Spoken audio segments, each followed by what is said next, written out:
Bonjour à tous, c'est Tania. Alors aujourd'hui je vous retrouve pour une toute nouvelle vidéo. Aujourd'hui je vous fais un update film et série télé. Je dois vous avouer que j'ai pris quand même assez de retard dans mes updates films et séries télé parce que j'écoute quand même pas mal de choses l'été parce que pas grand chose à la télévision, hein? Donc j'en profite pour regarder ben des films, ben des séries télé, donc c'est assez condensé aujourd'hui. Je vais essayer d'être assez brève, assez concise dans mes avis, mais ça se peut que je parte totalement puis que cette vidéo-là dure vraiment longtemps, donc attelez-vous, hein? Ça se peut que ça dure longtemps, mais je sais pas pour le moment, donc on verra, et c'est parti!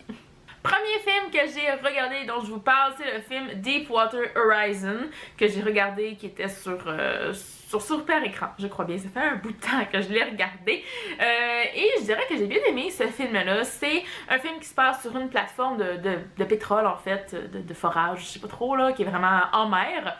Et en fait, ce qui va se passer, c'est qu'il va y avoir un gros incident. C'est une histoire vraie, en fait, et il va y avoir carrément, la plateforme va carrément exploser, et c'est vraiment de voir qu'est-ce qui va se passer à partir de là avec nos personnages.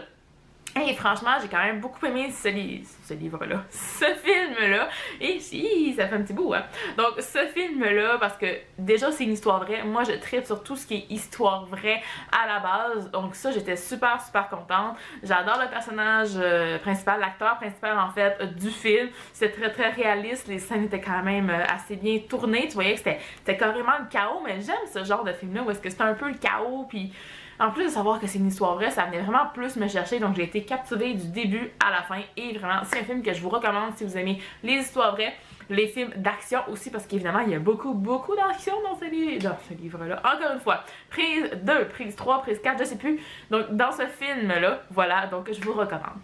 Le second film dont je vous parle aujourd'hui, en fait, c'est un film que je sais, vous allez me dire, Tania, t'avais pas vu ça encore, je sais. Donc, il s'agit du film Miss Peregrine et les enfants particuliers. Je sais, j'ai jamais lu les livres de la série. Je me suis demandé quand même assez longtemps si je lisais les livres avant la série, puis je me suis rendu compte que ça m'intéressait pas tant que ça. J'allais pas passer du temps, même si souvent j'aime mieux lire les livres avant de voir le film. Ben, j'ai fait non, pour celui-là, je laisse passer. Je l'ai bien aimé, tu sais, j'y mettrais peut-être un 3 sur 5, là, gros max, là, parce que c'était pas mon film préféré, mettons. C'était vraiment pas mon film préféré basé d'un livre. C'est sûr, j'ai pas lu le livre, mais quand même.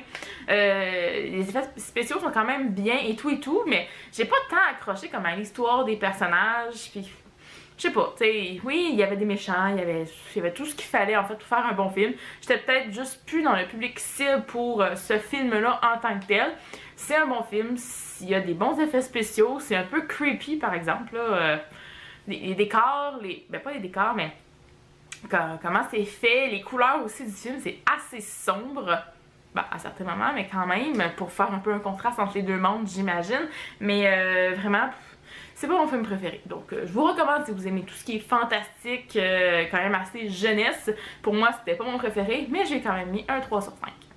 Ensuite, première série dont je vous parle aujourd'hui, j'ai terminé la série The White Princess qui est diffusée sur Stars. En fait, j'en avais déjà parlé, je pense, dans mon premier ou deuxième update film série télé, mais j'avais juste regardé les 3 premiers épisodes. Maintenant, j'ai regardé les 10 épisodes, si je me trompe pas, c'est un petit bout que j'ai terminé. Les 10 épisodes de la première saison, et je pense pas qu'il va y avoir de saison 2, en fait, là, donc c'était un peu une mini-série. Et je dirais que je donnerais un 3.54 sur 5 à cette série-là.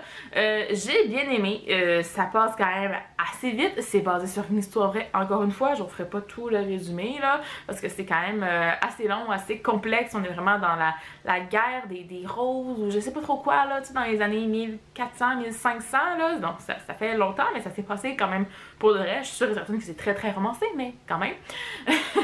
Voilà, j'ai pas regardé la série qui vient juste avant pour comprendre, mais c'est pas grave, j'avais juste envie de regarder celle-là. Ce que j'ai moins aimé, c'est le fait qu'il y a tellement de temps qui passe dans cette série-là. En 10 épisodes, je pense on doit couvrir au moins 10-15 ans de la vie de nos personnages, puis ils vieillissent genre pas tout. Donc ça, c'est un fait qui m'a peut-être dérangé un petit peu, je vous dirais.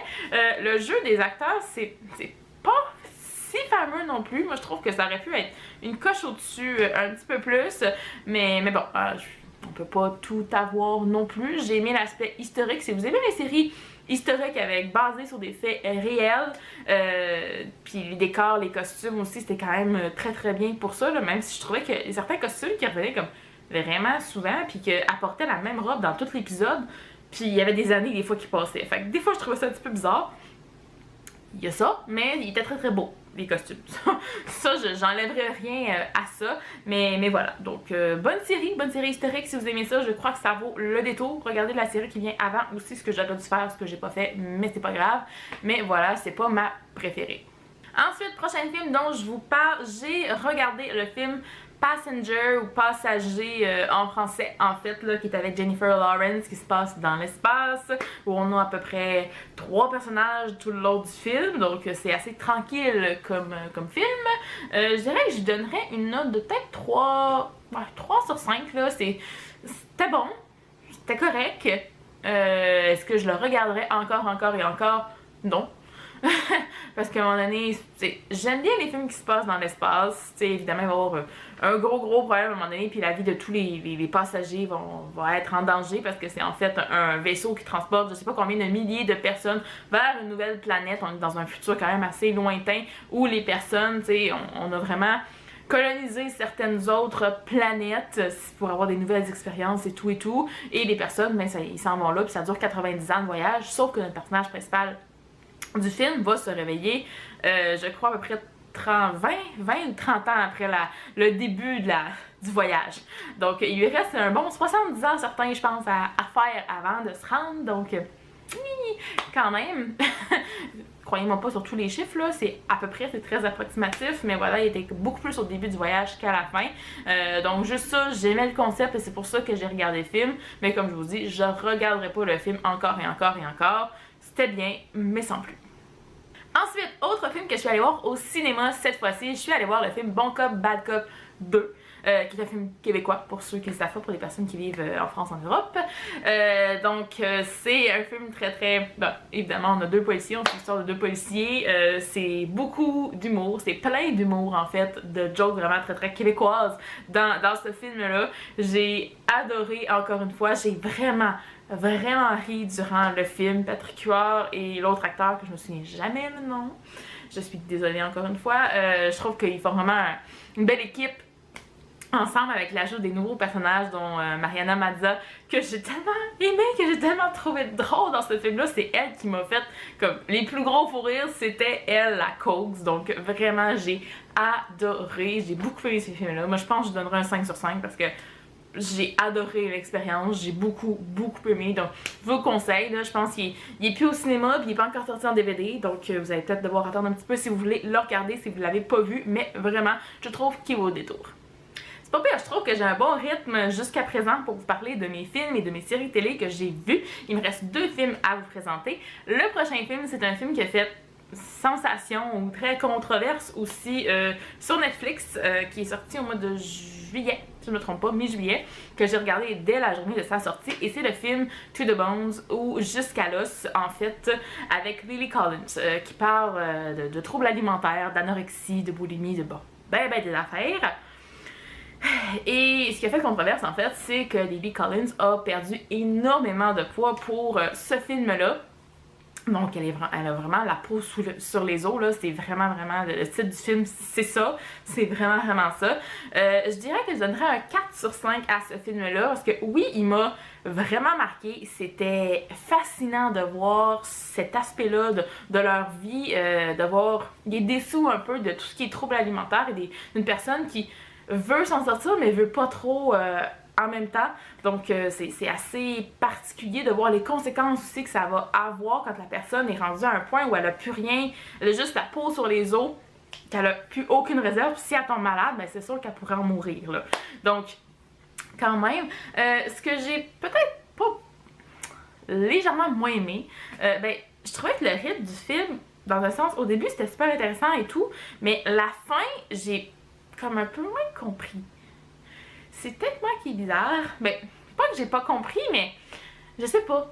J'aurais aimé ça, voir plus, aller plus loin, aller je sais, je comprends le but des auteurs et du film et tout, là, de voir un petit peu le cheminement de ces personnages-là, qui veut pas du tout s'en sortir, à qui trouve un peu sa voie, disons, qui trouve le courage de s'en sortir, mais j'aimerais ça en avoir, j'arrivais ça à en avoir plus. Fait que ça me manquait un petit peu, même si le jeu des acteurs, le jeu de Lily Collins c'est fascinant à quel point, genre, oh my god. Fait que juste pour ça, je vous dis de regarder. Juste pour en savoir plus sur les troubles alimentaires, je vous dis de regarder aussi. Je trouve que ça en vaut vraiment, vraiment la peine. Je suis restée comme bouche bée à la fin du film parce que je fais ok, ça finit là. Ça finit de même. Et il y a une scène aussi avec la mère de Lily Collins, de son personnage en fait, dans le film que j'ai trouvé très très belle, bizarre, mais belle, qui m'a fait verser une ou deux larmes aussi. Donc, vous regarderez ça sur Netflix si vous êtes abonné. Ça se trouve sur Internet aussi, là. J'ai rien dit. Mais voilà. Donc, vous regarderez ça parce que je trouve que ça vaut vraiment, vraiment la peine. Et dernier film que je vous parle aujourd'hui, et ça, c'est mon énorme coup de cœur. Je l'ai pas mis à la fin parce que c'était mon coup de cœur, j'ai juste mis en ordre de... J'ai regardé ces films-là. Donc, c'est le dernier dont je vous parle aujourd'hui et c'est le film de Zookeeper's Wife. C'est un film déjà qui est avec Jessica Chastain, je sais pas trop comment prononcer là, mais j'adore cette actrice, je l'adore. C'est le personnage principal de ce film-là. Ça se passe durant la Deuxième Guerre mondiale. Je crois que c'est en Pologne, je crois bien. Faudrait que je revérifie ou vous revérifierez si vous voulez, mais vraiment, ils ont un zoo en fait. Elle et son mari ont vraiment un zoo, c'est un très très bel endroit. Ils ont une vie très très paisible qu'on voit au début du film, que c'est vraiment magnifique les images en fait. Et ils vont être envahis en fait par les Allemands, par les nazis, et leur zoo va être un petit peu comme un peu leur camp, leur cache d'armes aussi. Donc ils vont continuer à vivre là, ils n'ont pas le choix de faire avec, mais en même temps, ce qu'ils vont faire, c'est une histoire vraie aussi. Encore une fois, c'est pour ça que j'ai adoré ce film. C'est qu'ils vont sauver plusieurs centaines de personnes des camps, en fait. Je pense qu'ils vont sauver plus de 300 juifs, en fait, en tout. Et c'est vraiment de voir, il y a des personnes ils vont les garder chez eux parce que ils ont des cages, ils ont des endroits aussi pour garder les animaux, dans leur maison, même dans leur sous-sol. Donc, ils vont développer une certaine façon de faire pour les regarder chez eux. Il y a certaines personnes qui vont rester pendant des années tout le long de la guerre. Il y a certaines personnes qui vont rester juste quelques jours, un passage pour avoir d'autres papiers et partir vivre une autre vie, en fait. J'en parle, j'ai des frissons. Franchement, il faudrait vraiment que je le re-regarde encore parce qu'il était malade ce film-là. Il faudrait vraiment que je me l'achète, en fait. Parce que ça vaut tellement, tellement la peine. Moi, j'adore tout ce qui se passe durant la Deuxième Guerre mondiale. Ça me touche énormément déjà. J'adore la mode, j'adore tout ce qui est attrait à cette époque-là. Le fait que ce soit basé sur des faits réels, encore une fois, c'est sûr que ça me touche énormément aussi. Donc, si vous aimez tous ces aspects-là, je suis sûre et certaine que vous allez adorer ce film-là parce qu'il est vraiment magnifique. Magnifique. Ça se passe tout le long de la guerre. En fait, là, on est de 39 à 45, mais je crois 1940? Non, 1939, je crois bien, là, jusqu'à la fin de la guerre en 45. Et de voir l'évolution des personnages, tout ce qui se passe, c'est sûr qu'il va y avoir beaucoup de choses qui vont se passer durant toutes ces années-là. C'est quand même assez... Puis tout ce qu'ils font aux animaux, j'ai tellement été triste. Oh my god. Tu sais, on s'entend que pour que les nazis restent là puis qu'ils prennent les cages pour mettre des armes, il faut que les animaux s'en aillent quelque part, hein? Ou pas. Fait que c'était vraiment, vraiment triste pour ça. Mais voilà, ça m'a touchée, c'est peut-être le fait mélange animaux, Seconde Guerre mondiale, histoire vraie, c'était comme... Moi, c'était parfait, c'était parfait. Donc voilà, vous regardez ce film-là, si vous aimez tout ce qui est histoire vraie, ça vaut tellement la peine. Et bien voilà, c'est ce qui conclut cette vidéo. J'espère que vous avez apprécié. Dites-moi en commentaire sur certains de ces films, de ces séries télé-là que vous avez vus, que je vous ai donné envie de regarder, de voir. Je veux tout savoir. Et moi, en attendant la prochaine vidéo, je vous dis à la prochaine et bonne lecture!